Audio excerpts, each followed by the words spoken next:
است که مستقیما منظرتون می‌نماییم. در استودیو ملوحت نظرشزاده و منوشیر محکمов سلام. 29 апрел дар қасри миллат асосгузори сулҳу ваҳдати миллӣ пешвои миллат президенти ҷумҳурии тоҷикистон муҳтарам эмомалӣ раҳмон, президенти бонки аврупоии таҷдид ва рушд хонум Одил Рено Бассоро ба ҳузур пазируфтанд. дар вохӯрӣ раванди татбиқи лоиҳаҳои аз ҷониби бонки аврупоии таҷдид ва рушд маблағгузоришаванда дар соҳаҳои гуногуни иқтисодӣ ва иҷтимоии кишвар, хусусан дар таҳкими низоми молиявӣ, рушди бахши хусусӣ, соҳаҳои нақлиёт, энергетика, обтаъминкунии аҳолӣ ва беҳсозии сифати хизматрасониҳои коммуналӣ баррасӣ шуд. президенти мамлакат муҳтарам Эмомалӣ Раҳмон ба роҳбарияти бонк барои робитаҳои пайваста ва судманд давоми 30 соли ҳамкорӣ сипос гуфта, таъкид доштанд, ки мо сатҳи имрӯзаи ҳамкориамонро бо бонк баланд арзёбӣ менамоем ва ҷиҳати ноил гардидан ба ҳадафҳои олии рушди кишвар аз он умедвориҳои калон дорем.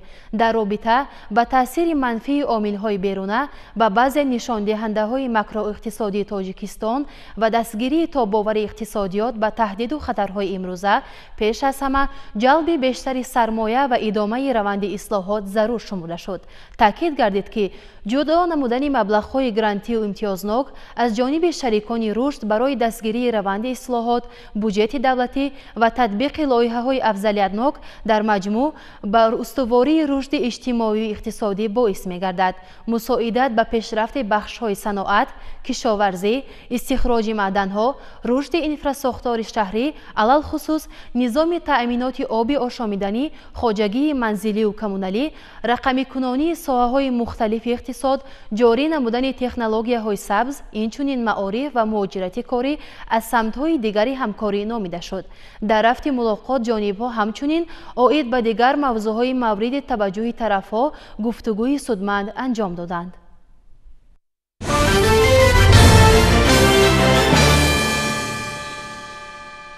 имрӯз дар бинои ҳукумати ҷумҳурии тоҷикистон таҳти раёсати сарвазири ҷумҳурии тоҷикистон Қоҳир Расулзода маҷлиси ҳукумати ҷумҳурии тоҷикистон баргузор гардид. зимни баргузории маҷлис дар назди роҳбарони сохторҳои давлатӣ ҷиҳати ислоҳи камбудиҳо, иҷрои босамари нақшаҳо ва татбиқи дастуру супоришҳои пешвои миллат вазифаҳои мушаххас гузошта шуд. 29 апрел дар бинои ҳукумати ҷумҳурии тоҷикистон таҳти раёсати сарвазири ҷумҳурии тоҷикистон Қоҳир Расулзода маҷлиси ҳукумати ҷумҳурии тоҷикистон баргузор гардид. нахуст дар асоси супориши асосгузори сулҳу ваҳдати миллӣ пешвои миллат, президенти ҷумҳурии тоҷикистон, раиси ҳукумати ҷумҳурии тоҷикистон муҳтарам Эмомалӣ Раҳмон натиҷаҳои рушди иҷтимоию иқтисодии ҷумҳурии тоҷикистон дар се моҳаи аввали соли 2024 баррасӣ гардид. роҳбарони вазороту идораҳои давлатӣ оид ба ҷанбасти фаъолияти бахшҳои муҳими иқтисоди миллӣ дар давраи ҳисоботӣ гузориш доданд. сарвазири мамлакат аз роҳбарони сохторҳои давлатӣ ислоҳи саривақтии камбудиҳо, иҷрои босамари нақшаҳо ва татбиқи дастуру супоришҳои пешвои миллатро талаб намуданд. дар кори маҷлис дар бораи барномаи бехатарии маҳсулоти озуқавории ҷумҳурии тоҷикистон барои солҳои 2024-2028 ҳисоботи раиси кумитаи бехатарии озуқавории назди ҳукумати ҷумҳурии тоҷикистон Маҳмадсаид Файзуллозода шунида шуд. сипас лоиҳаҳои як қатор қонунҳои ҷумҳурии тоҷикистон дар бораи нишондиҳанда барои ҳисобҳо, дар бораи донишгоҳи миллии тоҷикистон, оид ба ворид намудани тағйир ба кодекси мурофиаи ҳуқуқвайронкунии маъмурии ҷумҳурии тоҷикистон, дар бораи ворид намудани илова ба кодекси меҳнати ҷумҳурии тоҷикистон, оид ба ворид намудани тағйиру иловаҳо ба қонуни ҷумҳурии тоҷикистон, дар бораи ваколатдор оид ба ҳуқуқи инсон дар ҷумҳурии тоҷикистон, оид ба ворид намудани тағйир ба қонуни ҷумҳурии тоҷикистон дар бораи маориф ва оид ба ворид намудани тағйиру иловаҳо ба қонуни ҷумҳурии тоҷикистон дар бораи карантин ва муҳофизати растаниҳо муҳокима гардида барои баррасӣ ба маҷлиси намояндагони маҷлиси олии ҷумҳурии тоҷикистон ирсол карда шуд. аъзои ҳукумати мамлакат ҳамчунин 4 хулосаи ҳукумати ҷумҳурии тоҷикистон ба лоиҳаҳои як қатор қонунҳои ҷумҳурии тоҷикистон, аз ҷумла дар бораи ворид намудани тағйиру иловаҳо ба кодекси ҳуқуқвайронкунии маъмурии ҷумҳурии тоҷикистон, дар бораи ворид намудани иловаҳо ба кодекси мурофиаи ҳуқуқвайронкунии маъмурии ҷумҳурии тоҷикистон, дар бораи ворид намудани тағйиру иловаҳо ба кодекси мурофиаи иқтисодии ҷумҳурии тоҷикистон ва оид ба ворид намудани тағйиру илова ба қонуни ҷумҳурии тоҷикистон дар бораи суғуртаи мутақобиларо муҳокима намуда барои баррасӣ ба маҷлиси намояндагони маҷлиси олии ҷумҳурии тоҷикистон ирсол намуданд. дар маҷлиси ҳукумати ҷумҳурии тоҷикистон масъалаҳо дар бораи консепсияи миллии арзёбии сифати таҳсилот дар ҷумҳурии тоҷикистон барои давраи то соли 2044, шурӯи парасторони фонди ташаббусҳои шаҳрвандӣ оид ба таъмини тартиботи ҷамъиятӣ ва таҳкими қонуният ва дар бораи таъсиси корхонаи воҳиди давлатии маҷмӯаи варзишӣ назди донишгоҳи миллии тоҷикистон баррасӣ гардид. аъзои ҳукумати мамлакат ва роҳбарони мақомоти иҷроияи ҳокимияти давлатии вилоятҳо ва шаҳру ноҳияҳо дар ҷанбасти маҷлиси ҳукумати ҷумҳурии тоҷикистон оид ба иҷрои ҳатмию саривақтии дастуру супоришҳои президенти ҷумҳурии тоҷикистон пешвои миллат муҳтарам Эмомалӣ Раҳмон барои вусъати кишту кори баҳорӣ, пешгирӣ ва бартараф кардани оқибатҳои офатҳои табиӣ вобаста ба селобхезиҳо ва амалисозии тадбирҳои созанда ҷиҳати истиқболи сазовори ҷашни умумимиллӣ 35-солагии истиқлолияти давлатии ҷумҳурии тоҷикистон вазифадор карда шуданд.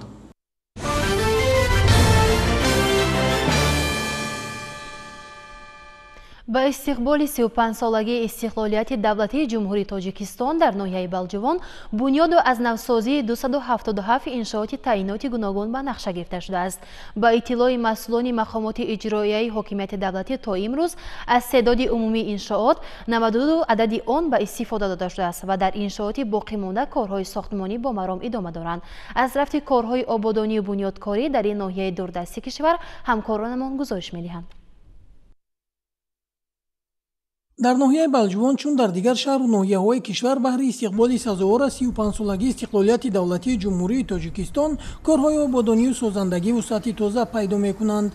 دوام سالهای 2022-2023 و تا ماه اپریل سال جاری به این مناسبت در مرکز ناحیه و جماعت‌های دهات 92 انشاءات ساخته به استفاده داده شده است. حالا در مرکز ناحیه آخرین کارهای ساختمانی و کبودیزارکنی در آمفی‌تئاتر و باغ استراحتی ادامه دارند. انشاءات از روی نقشه سال جاری به استفاده داده می شود. دیگر انشاءات مهم این بینای مکتب پرزیدنتی برای خوانندگان بالیاقت می باشد که بنیادی آن از سال 2022 آغاز گردیده از روی لایحه برای به تحصیل فرا گرفتن 1200 نفر خواننده پیش بینی شده است. فرمایشگر انشاءات دیرکسیای ساختمان انشاءات حکومتی دستگاه اجرایی پرزیدنت جمهوری تاجیکستان و پودرچی جمعیت دارای مسئولیتش محدود صفایت می باشند. بنا از 5 قسمت عبارت بوده 3 آشیانه است و 60 نفر ساختمانچیان برای سری وقت و با صفت بلند انجام دادن کارهای ساختمانی فعالیت دارند. شرکت ساختمانی برای ساختمانچیان شرایط کاری و معیشی را مهیا نموده مزد مهنت کارگران سری وقت پرداخت کرده می شود میگوید سرمهندس شرکت. همین گونه کارهای ساختمانی در بینای نوی مؤسسه تحصیلات میانه عمومی رقم 10 ادامه دارد.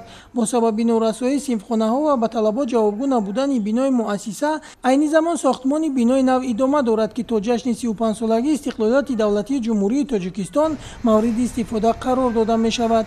بنا به اطلاع شعبه معماری و شهرسازی ناحیه بخشیده به جشن 35 سالگی استقلالیت دولتی جمهوری تاجیکستان ساخته به استفاده سپاریدن 277 انشاءات تعییناتی گوناگون به نقشه گرفته شده است و تا آخر سال 2024 بیش از 70% آن مورد استفاده قرار داده می شوند.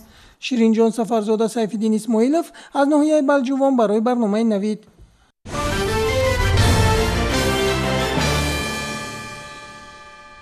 باغداری شغل اساسی ساکنان ناحیه لخش می باشد، زیرا آب و خاک و باد و هوای این موضع به نشأونمای نهالهای گوناگون مخصوصا نمودهای سیب خیلی موافق بوده حاصل خوب به بار می آورد. باغداران ناحیه نیز در این سمت تجربه بسیار ساله داشته در میدانهای وسیع درختان به اقلیم منطقه موافق را پرورش می کنند. جزئیات بیشتر در گزارش همکاران منطقوی ما. باغداری که از سایه اساسی کشاورزی ناحیه لخش به حساب رفته، تامینات اهالی با عضوقواری، افزون گرداندن امکانات صادراتی ناحیه و با کار دائمی تامین نمودن اهالی مساعدت می‌نماید. اقلیم ناحیه امکان می‌دهد که میدان باغات از حساب نهال‌های سیرحاصل زیاد گردیده طلبات اهالی با میوه تر و تازه تامین کرده شود.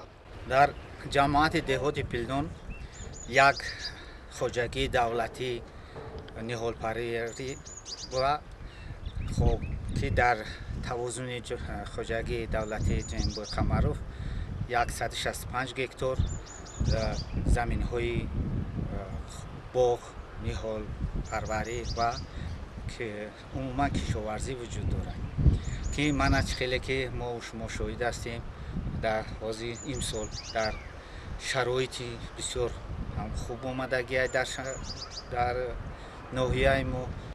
اقلیم ناحیه امکان می‌دهد که میدان باغات از حساب نهال‌های سیرحاصل زیاد گردد. дуруст ба роҳ мондани муҳофизати боғот аз касалиҳо ва ҳашаратҳои зараррасон боиси баланд шудани ҳосилнокӣ ва зиёд шудани истеҳсоли мева дар ноҳия гардидааст. از همین درآمد همین صاف در خونه زیاده از 25,000 سومان اینجا درآمد صاف به خونه گرفتم. سالی گذشته این سال با تنز زیاده زاید کردیم. حرکت بینیم که این سال ما از همین نیول درآمد صاف برای که سال آینده نقص شد این سال با حرکت بینیم که زایدتر نقص بگیریم. دانه را که آوردیم دانه مروتا که به طلبات ناحیه جرگتال وادی رشت ما طلبات جواب میده. نکه چخیلی که دیده همین دونایی که من شوندگیم از اینجا زیاده نکم از 5,000 نیولی 3 بای قریب 10,000 نیولی نوکای چند نمو دیگه شفتولی پیشپزکای که همه این وجود میتونه که با بازار بری. با این مقصد خوجگیداران با استفاده از اصولهای نوی باغداری بهر به دست آوردن حاصل فراوان زحمت کشیده بعد این وسیله در تامین امنیت اوزوقواری کشور سهمی مناسب میگذارند.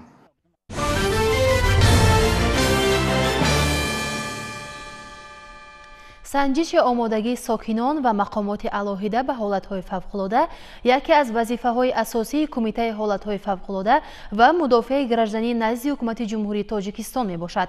махсусан дар ҳамин шабу рӯзҳо доир сохтани чунин тадбирҳо ба нафъи кор мебошад.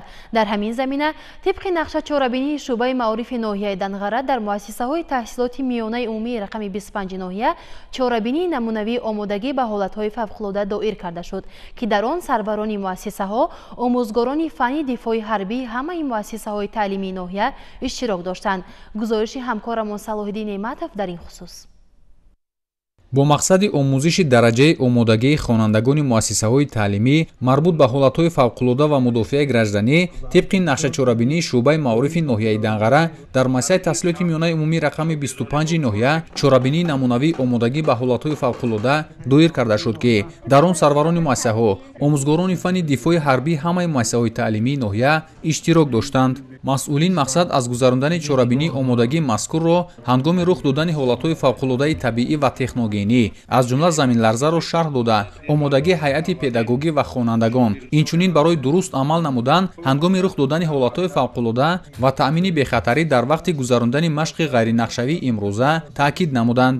сипас омӯзгорону хонандагон амалиёти омодабошии худро ҳангоми сар задани ҳодисаи заминларза нишон доданд.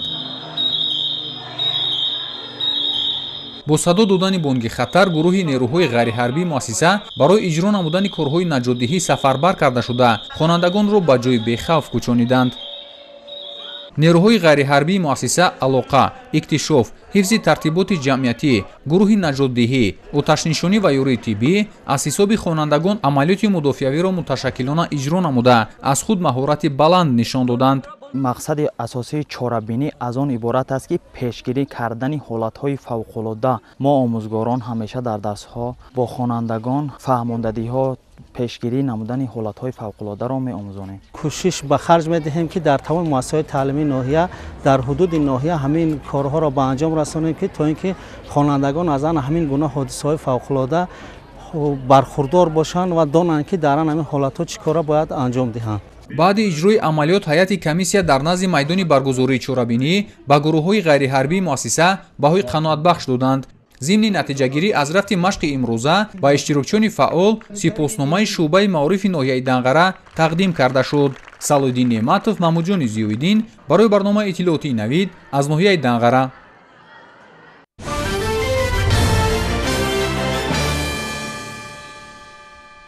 бо мақсади пешгирӣ аз сӯхтор баланд бардоштани маърифати сокинон дар ин самт ва гузарондани чорабиниҳои маҷмӯӣ аз ҳисоби кормандони ҷузу томҳои шаҳру ноҳияҳои минтақаи Кӯлоб дар ноҳияи восеъ чорабиниҳои фаҳмондадиҳӣ омодабошӣ доир карда шуд. ҷузъиёти бештар дар таҳияи Хоҷа Назриев.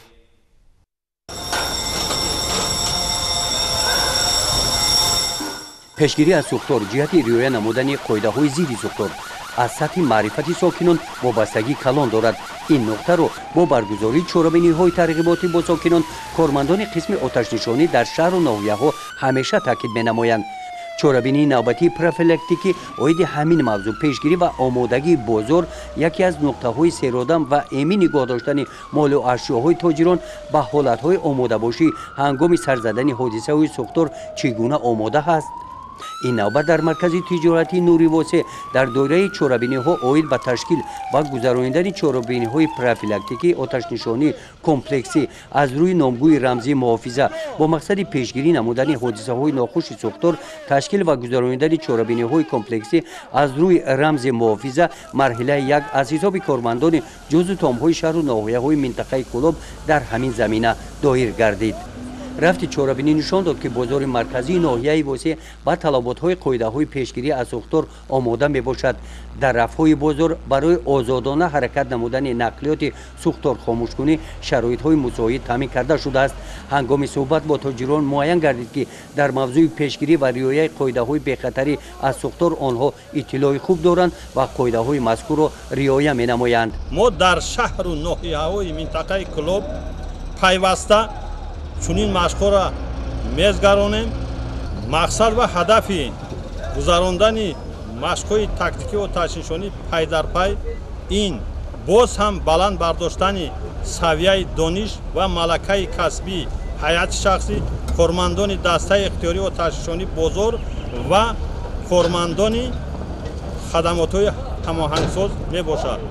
در دوره این چورابینی کارمندان قسم آتش نشانی در یکجایگی با اختیاریان آتش نشانی مرکز تجارت مشق تاکتیکی گذرانیده در حالت مقرر گردیده آن را با موفقیت اجرا نمودند. طبق نقشه با مقصد بلند برداشتن معرفت ساکنان همین گونه کارهای پروفیلاکتیکی ماهیت ترغیباتی داشته در دیگر مؤسسه و موضع‌های اهالی گذرانیده می‌شوند. در جنبسته چورابینی برای اشتراک فعالانه و اشتراکچیان بهترین سپاسنامه‌ها تقدیم کرده شدند. گزارش خواجه نظریف خدای نظر ظهوروف از ناحیه واسه برای برنامه اطلاعاتی نوید.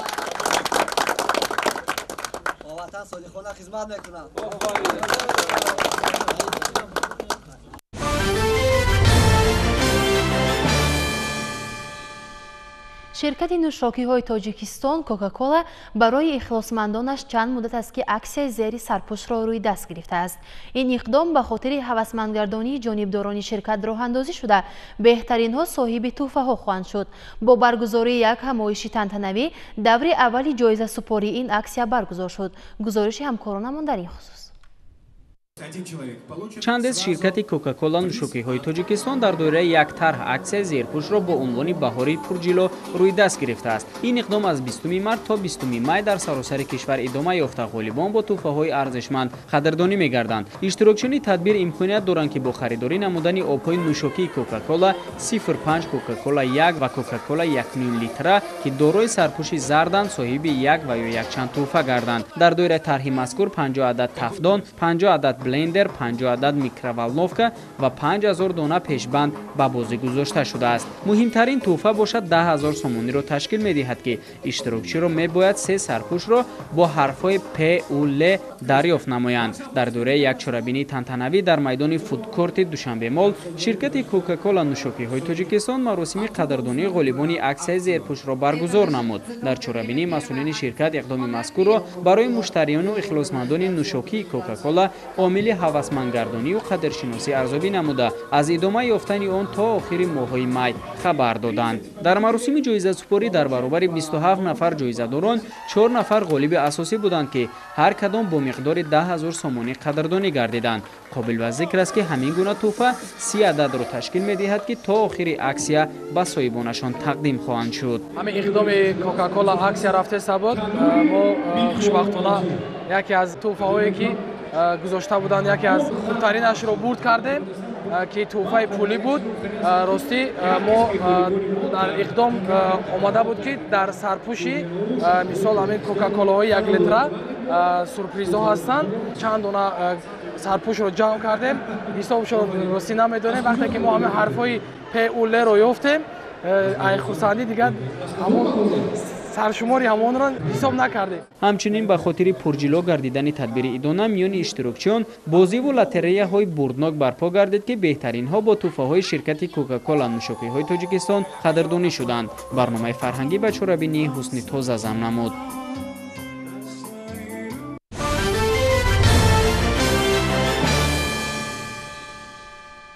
بابت رشد فن‌های طبیعت‌شناسی دقیق و ریاضی چند سال قبل با پیشنهاد پرزیدنت جمهوری تاجیکستان محترم امامعلی رحمان جایزه دولتی تشکیل یافت تا به این وسیله آموزگاران برای جلب خوانندگان به این فن‌ها هوسمند گردند. همچنین در همین زمینه آزمون جمهوریوی علم فروغ معرفت راه اندازی شد. همین است که اهل معارف برای رشد فن‌های دقیق تلاش ورزیده تمام نیروی خود را به این سمت روانه ساختند. گزارش همکاران ما پیرامون همین موضوع از ناحیه کوشانیان آماده شده است. اعلان 20 ساله آموزش رشد فن‌های طبیعت‌شناسی دقیق و ریاضی در ساحه علم و معارف و آزمون علم فروغ معرفت آموزگاران را هوسمند می‌سازد تا باز هم برای رشد فن‌های مذکور جهد و تلاش نمایند و با اصول گوناگون به شاگردان درس گفته در قلب ایشان نیز محبت به فن‌های ریاضی دقیق و طبیعی را بیشتر جای گردانند. زیرا پیشروی مکتبچگان در آزمون‌های سطح جمهوریوی و بین‌المللی جای گرفتن آنها پیش از همه برد و موفقیت خود استادان می‌گردد. آموزگاران برای باز هم شوق خوانندگان را با این فنها تشکیل کردن کوشش به خرج داده ایستادند که درس‌هاش را با اصول درس حاضر زمان با صلاحیت‌ناکی گذرانند. چون که در درس با صلاحیت‌ناکی خواننده فعال است. خواننده بسیار کوشش می‌کند که آموزد. بغیر از این از طرف آموزگاران با واسطه تکنیک‌های کامپیوتری با طرز عملی درس‌ها را گذرانده ایستادند. خواننده امروز با طرز عملی تمام کارهای لابراتوری را می‌گذراند و در عملیات می‌بیند، درک می‌کند و احساس کرده می‌تواند که این یکی از سبب‌های بلند برداشتن دانش خوانندگان میباشد. در واقع هر یک آزمونی که پیشنهاد می‌گردد به مقصد نبوده برای رشد ساحت تاثیرگذار است و مثال این آزمون که علاقه سهم خود را در بهتر گشتن سطح تعلیم و فراهم آوردن شرایط خوبی درسی در بسیاری از مؤسسه‌های تعلیمی ناحیه کوشانیان گذاشته است. آموزگاران محفل‌های گوناگون فنی را در تمام مؤسسه‌های تعلیمی تشکیل کردند که در این محفل‌ها خوانندگان اشتراک میکنند. مثلا در محفل‌های فن‌های شیمی، بیولوژی، فیزیکا، متماتیکا که خوانندگانی که شوق به این فن‌های دقیق دارند در محفل‌ها اشتراک کرده باز هم دانش خودشان را صیقل می‌دهند. سال‌های آخر اشتراک خوانندگان با المپیادهای فن‌های دقیق در ناحیه زیاد شده است و مقدار جای‌های نمایان را گرفتن آنها هم زیاد شده ایستاده است و تمام کوشش را به خرج داده ایستادیم که خوانندگان ما برای گرفتن جای‌های نمایان در المپیاد و آزمون‌های فنی بیشتر شود. باید گفت که امروزها در اکثر مؤسسه‌های تعلیمی ناحیه مسئولین کوشش کرده ایستادند در برابر فراهم آوردن کابینت‌های فنی اشیای عیانیت‌های ضروری برای تعلیم و تدریس، همچنین آموزگاران فن‌های طبیعت‌شناسی دقیق و ریاضی تعلیمگاه‌های خود را از تکمیل اختصاص گذرانند. با این وسیله سویه دانش آموزگاران را بلند برداشته و متدیکای تعلیمی آنها را موافق به طلبات روز گردانند. باعث افتخار است که امروز حکومت جمهوری تاجیکستان آموزگاران را دستگیری می‌کند با هر گونه تشکیل نمودن چاره‌بینی‌ها، آزمون‌ها، مخصوصاً علم فروغ معرفت، 20 ساله آموزش فن‌های دقیق. البته این آموزگاران را وادار می‌سازد که نگاهی خود را به علم، نگاهی خود را به مؤسسه، نگاهی خود را به خواننده دیگر کنند و البته چقدر که ما نوگانی‌های رشد و نموی تاجیکستان عزیز را می‌بینیم، این ما را البته مجبور می‌کند که به خواننده از تمام اصول‌ها استفاده برده آنها را در بیشتر به فن‌های دقیق جلب کردن را وادار می‌سازد. یکچند کابینت‌های فنی جدا کرده شدند، کابینت فیزیکا، کابینت شیمی، گئوگرافیا، بیولوژی که با تجهیزات مجهز گردانیده شدند و درس‌ها بیشتر عملاً گذاشته می‌شوند. برای که شوق خوانندگان را با فن‌های دقیق باز بلندتر کنیم، پیش از همه دانش خوب آموزگار در کار است. سطح دانش آموزگار باید بلند باشد که خواننده را به خود جلب کرده تواند، به سوال‌های خواننده جواب داده تواند، درس را پرمضمون و صفتناک گذرد. در آن مورد ما به این هدف‌ها میسر شده میتوانیم. با اصول‌های گوناگون تعلیمی دقت خوانندگان را به درس‌ها جلب می‌سازیم و باز از محفل‌های گوناگون یعنی استفاده می‌بریم تا اینکه دانش و ملکه خود را صیقل دهند. در واقع پیشنهاد و دستور سپارش‌های سروری دولت از سوی اهل معارف همیشه دستگیری یافته در عمل تطبیق می‌شود. چون که امروز در مؤسسه‌های تعلیمی ناحیه کوشانیان علاقه استادان و آموزگاران نسبت این فن‌ها باز هم دقت مخصوص روانه ساخته شرایط را برای شاگردان مهیا می‌کنند.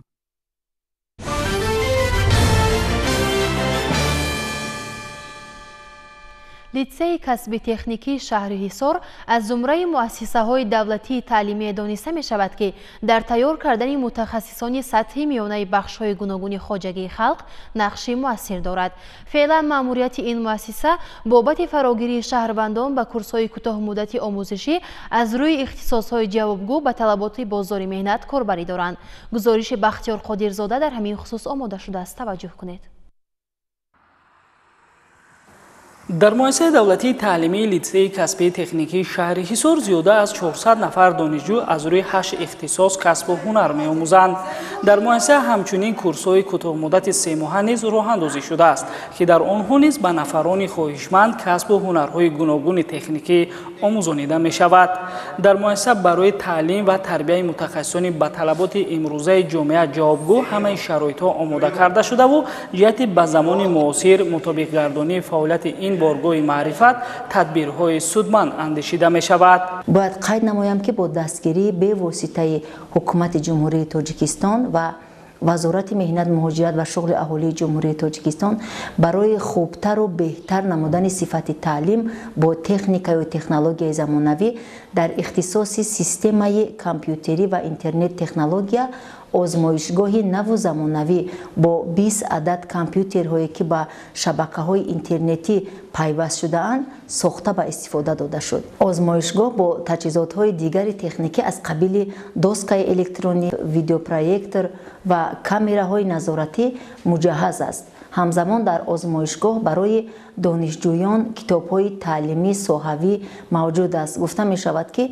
آزمایشگاه در سمت عملی سازی 20 ساله آموزش و رشد فن‌های طبیعت شناسی دقیق و ریاضی در ساحه علم و معارف و جهت رشد تفکر تکنیکی، ترغیب جهانبینی علمی، دسترسی پیدا نمودن به تکنیک و تکنولوژیا، توسعه اختراعکاری و نوآوری راه اندازی شده است که امکانیت خوب بهره برگزاری چاره‌بینی‌های گوناگون علمی عملی می باشد. یادآور می‌شویم که در دایره عملی گشتن لایحه‌های مشترک تجهیزات‌های معاصر تکنیکی در همه اختصاص‌ها نصب گشته ایستاده‌اند که آنها بهر انجام دادن کارهای گوناگون علمی و تعلیمی مساعدت می‌نمایند. خوانندگان لیتسه بین دیگر مؤسسه‌های تحصیلات ابتدایی کسبی در آزمون اختراعکاران بهترین اشتراک نموده کارهای ایجادی خود را به نمایش می‌گذارند. اینچنین کسب آموزان مؤسسه در مسابقه‌های ورزشی نیز اشتراک کرده صاحب جای‌های نمایان گشتند. صنفخانه‌های لیتسه با اسباب و انجام ضروری و عیانیت‌ها مجهز گردانیده شده در رفت درس‌های تعلیمی خوانندگان با آنها کار می‌کنند و کسبیت خود را بالا می‌بردارند. آنهایی که در اختصاص سیستم کامپیوتری و اینترنت تکنولوژی تحصیل می‌کنند در درس‌های عملی با دستگاه‌های حاضر زمان، راننده اتومبیل با محرک‌ها، قسم‌های احتیاطی نقلیات و خودی نقلیات، کفشرگر گازی و برقی به واسطه با تجهیزات برقی و غیره درس می‌آموزند و عملاً کار می‌کنند که این به آموزش کسب همه‌طرفه مساعدت می‌کند. در مؤسسه 37 آموزگار و استادهای تعلیمی استحصال با تجربه فعالیت کسبی دارند که اکثر آنها علاوه معارف و عنوانجو میباشند. با توجه به طلبات افزاینده ساحه‌های گوناگون و متخصصان بالایقت تکنیکی مأموریت لیتسه هدف دارند برای بلند برداشتن سطح و صفت تحصیل و کسب آموزی جوانان تدبیرهای علاوه‌ای اندیشند.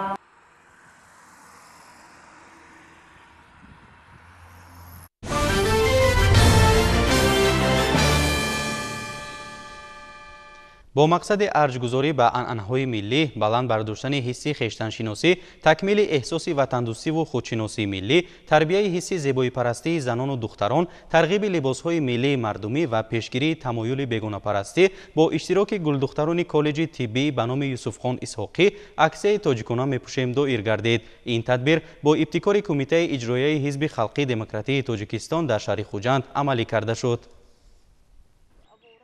дар вилояти суғд дар партави дастуру ҳидоятҳои асосгузори сулҳу ваҳдати миллӣ пешвои миллат президенти ҷумҳурии тоҷикистон муҳтарам эмомалӣ раҳмон баҳри арҷ гузоштан ба фарҳанги миллӣ махсусан либоси миллӣ тадбирҳо андешта мешаванд. ин аст ки баҳри баландбардоштани фарҳанги либоспӯшӣ аз ҷониби кумиҷроии ҳизби халқии демократии тоҷикистон дар шаҳри хуҷанд дар коллеҷи тиббии ба номи юсуфхон исоқӣ ҳамоиши тоҷикона мепӯшем баргузор гардид. ҳамоиши тоҷикона мепӯшем бо иштироки донишҷӯи духтарон аъзоёни ташкилоти ҷамъиятии созандагони ватанӣ назди кумиҷроии ҳизби халқии демократии тоҷикистон дар шаҳри хуҷанд ва ҳайати омӯзгорон сурат гирифт. либоси миллӣ худ як рукни фарҳанги миллат ба шумор рафта ёдгоре аз гузаштагон аст. ба хотири ҳифз ва нигоҳдошти фарҳанги аҷдодӣ ва тарғиби либоси миллӣ донишҷӯи духтарон аъзоёни ташкилоти ҷамъиятии созандагони ватан ва устодони онҳо тасмим гирифтанд ки бо ба бар намудани либосҳои миллӣ барои дигарон намунаи ибрат гардида либосҳои хоси миллати тоҷикро тарғиб намоянд. зеро эҳтироми либоси миллӣ қарзи ҳар як шаҳрвандест ки миллаташ дорои тарих ва тамаддуни ғанӣ мебошад. мо тоҷикон хушбахт аз онем ки дорои таърихи чандин ҳазорсола ҳастем ва нақшу нигори миллии мо дар либоси мо низ инъикос ёфтааст. бояд ин фарҳанги миллӣ меросҳои арзишмандро ҳифз намуда бегазанд ба ояндагон боқӣ гузорем. мақсади баргузории ҳамоиши тоҷикона мепӯшем низ дар таблиғу ташвиқи либоси миллӣ аз байн бурдани тамоюли бегонапарастӣ бо ин васила баландбардоштани фарҳанги либоспӯшӣ ифода мегардад. либоси миллии тоҷикӣ ифодагари назокату малоҳати бонуи тоҷик буда дар ақсои олам маҳз бо атласу адрас ва чакан симои занҳои тоҷик мондагор мебошад. беҳтарин таблиғи либоси миллӣ ин пӯшидани он мебошад. роҳандозии чунин тадбир дар дигар шаҳру навоҳии вилояти суғд идома доранд.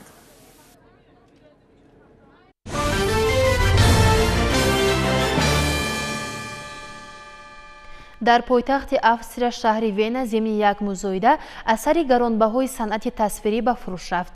ин асар ба қалами мусаввир густав климт тааллуқ дошта 3 миллион евро нарх гузорӣ шудааст. ширкати дисней боз як ҳикояи навро дар бораи шоҳи